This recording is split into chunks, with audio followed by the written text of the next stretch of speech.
of our most basic workstations. It's based on a 002 running Pro Tools LE, and it's effectively used to teach people the basics of Pro Tools.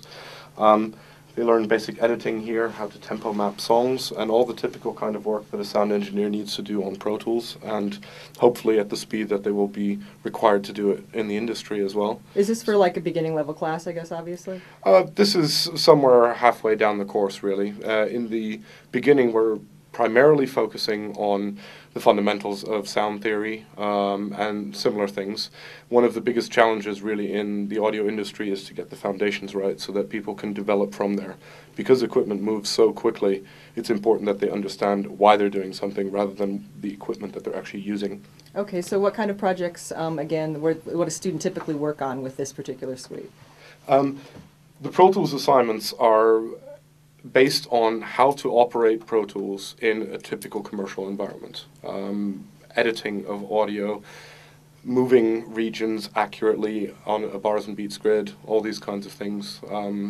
Creating the best possible material from the sources that were already recorded. Okay, so they work with each other's tracks and they create tracks in sort of separate assignment, or how are they? I can't tell you the exact specifics in this particular studio. Generally, we either give them pre-recorded material that they then have to troubleshoot, or they actually use material that they've recorded themselves in other studios and enhance it there. Pro Tools is one of the most prevalent softwares that you can find in the industry. It's used absolutely everywhere, and students need to know it to become proficient at it and confident in its use so that they will be useful to the industry. We always move with the industry. Problem is we can sometimes move too quickly.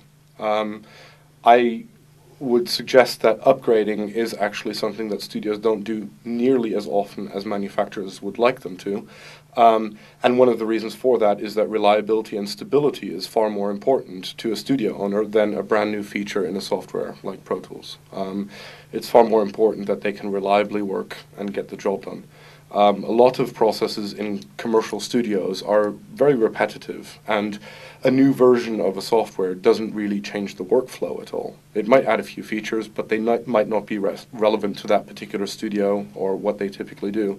And so upgrading at the rate of the industry is more important than upgrading at the rate of the manufacturers.